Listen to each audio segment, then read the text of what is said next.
അപ്പോൾ hi hello welcome back പ്രവാസി gram വ്ലോഗിലേക്ക് എല്ലാവർക്കും സ്വാഗതം. അപ്പോൾ ഇന്ന് നമ്മൾ സ്പോട്ട് ചെയ്തിരിക്കുന്നത് മദീനയിലുള്ളൊരു മൗണ്ടനാണ് കേട്ടോ. വെറും മൗണ്ടൻ അല്ല, മാജിക് മൗണ്ടൻ എന്നാണ് അതിന് പറയുന്നത്. അപ്പോൾ എന്തായാലും നമുക്ക് അവിടുത്തെ കുറച്ച് കാഴ്ചകളും വീഡിയോകളൊക്കെ കാണാനുണ്ട്. അപ്പോൾ അതിൻ്റെ കുറച്ച് വിശേഷങ്ങളൊക്കെ ആയിട്ട് നമുക്ക് മുന്നോട്ട് പോകാം. അപ്പോൾ ആരും സ്കിപ്പ് ചെയ്യാതെ വീഡിയോ കാണുക. അപ്പോൾ ഇതിൽ ഈ ചാനൽ ആരും സബ്സ്ക്രൈബ് ചെയ്തിട്ടില്ലെങ്കിൽ ഒന്ന് സബ്സ്ക്രൈബ് ചെയ്ത് കൂടെ കേട്ടോ. അപ്പോൾ നമുക്ക് എന്തായാലും വീഡിയോയും വിശേഷങ്ങളൊക്കെ ആയിട്ട് കാണാം. അങ്ങനെ നമ്മൾ മദീനയിലെ പട്ടണ കാഴ്ചകളിൽ നിന്നൊക്കെ വിട്ട് ഗ്രാമങ്ങളിലൂടെ സഞ്ചരിച്ച് നമ്മൾ മാജിക് ഹിൽസിലേക്ക് ഉള്ളൊരു യാത്രയിലാണ് എന്നിട്ടുള്ളത്. ഇന്നത്തെ പ്രത്യേകത എന്ന് പറഞ്ഞു കഴിഞ്ഞാൽ അവിടെ ഒരു വലിയ പ്രതിഭാസം നമ്മളെ കാത്തിരിക്കുന്നുണ്ട്.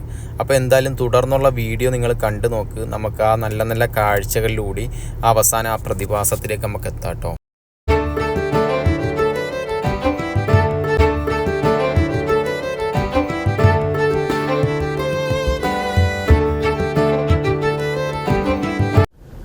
അങ്ങനെ ഈ പറഞ്ഞ മാജിക് ഹിൽസ് സ്ഥിതി ചെയ്യുന്നത് മദീന പട്ടണത്തിൽ നിന്ന് ഏകദേശം ഒരു 40 കിലോമീറ്റർ അകലെയാണ് കേട്ടോ. അപ്പം അതുകൊണ്ട് തന്നെ നമുക്ക് ഈ യാത്രകളിലുടനീളം ഇതുപോലെയുള്ള ചെറിയ ചെറിയ അരുവികളും പിന്നെ അതിൻ്റെ മറുവശത്ത് വലിയ വലിയ മലകളും ഒക്കെ നമുക്ക് കണ്ട് നല്ല ആസ്വദിച്ച് നമുക്ക് ഈ പറഞ്ഞ പ്രതിഭാസം കാണുന്ന സ്പോട്ടിലേക്ക് എത്താൻ പറ്റും കേട്ടോ.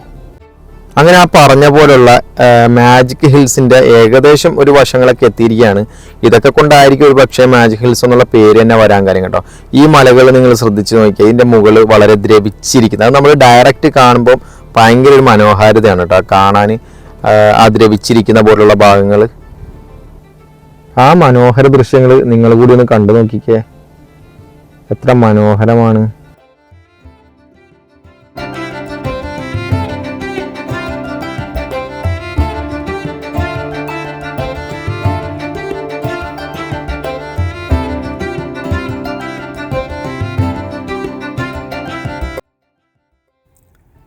അങ്ങനെ നമ്മൾ ആ പറഞ്ഞ ലൊക്കേഷനിൽ എത്തിച്ചേർന്നിരിക്കുകയാണ് കേട്ടോ.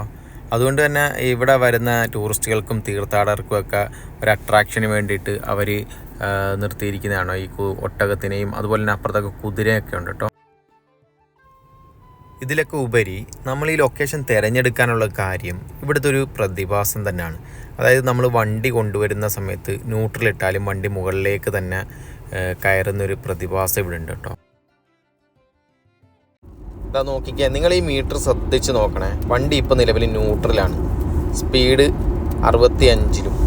അതായത് ഞാൻ ഈ വീഡിയോയുടെ തുടക്കം തന്നെ ഒരു കാര്യം പറഞ്ഞില്ലേ, ഇവിടുത്തെ ഈ പ്രതിഭാസം ഇതാണ്. നമ്മുടെ വണ്ടി കയറ്റത്തിലാണെങ്കിലും ന്യൂട്രൽ ഇട്ട് കഴിഞ്ഞാൽ വണ്ടി മുകളിലേക്ക് തന്നെ വലിച്ചു കയറ്റും. അതുകൊണ്ട് തന്നെയാണ് നമ്മൾ ഈ ലൊക്കേഷൻ തിരഞ്ഞെടുക്കാനുള്ള കാര്യവും കേട്ടോ.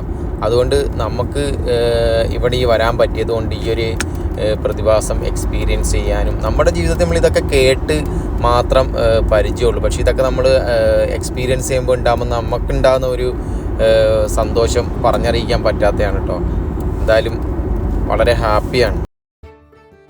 അങ്ങനെ നമ്മൾ പോകുന്ന വഴിക്ക് നമുക്കൊരു പാകിസ്ഥാൻ ബായിനെ കൂടെ കിട്ടിയിരിക്കണ്ടേ. आपकी इधर जा रहा है? अभी तो मक्का में जा रहा है. मक्का उम्रा के लिए? उम्रा के लिए. कभी बाद में मुल्क जा रहा है पाकिस्तान से? अभी 1 साल बाद जाएगा. अभी तो घर वाले आ रहे हैं, उनके साथ जाएगा इंशाल्लाह. 20 दिन इंशाल्लाह रहेगा उधर. അപ്പോൾ क्या नाम है आपका? मेरा नाम हामिद है. ഹാമിദ്. ഓ പാകിസ്ഥാനി പഞ്ചാബിയാണ്. അപ്പോൾ പോകുന്ന വഴിക്ക് ബായിനെയും കൂടെ കിട്ടിയിരിക്കുകയാണ്. അപ്പോൾ അടുത്ത നല്ല നല്ല വീഡിയോ ഒക്കെ ആയിട്ട് ഞാൻ വരുന്നതാണ്. അപ്പോൾ ഈ വീഡിയോ ഇഷ്ടപ്പെട്ടെന്ന് ഞാൻ കരുതുന്നു. ഈ വീഡിയോ കാണുന്നവർ സബ്സ്ക്രൈബ് ചെയ്തിട്ടില്ല, എന്തായാലും ഒന്ന് സബ്സ്ക്രൈബ് ചെയ്തേക്കണം കേട്ടോ, സപ്പോർട്ട് ഉണ്ടാവണം. അപ്പോൾ എന്തായാലും അടുത്ത വീഡിയോ വരെ ബൈ ബൈ.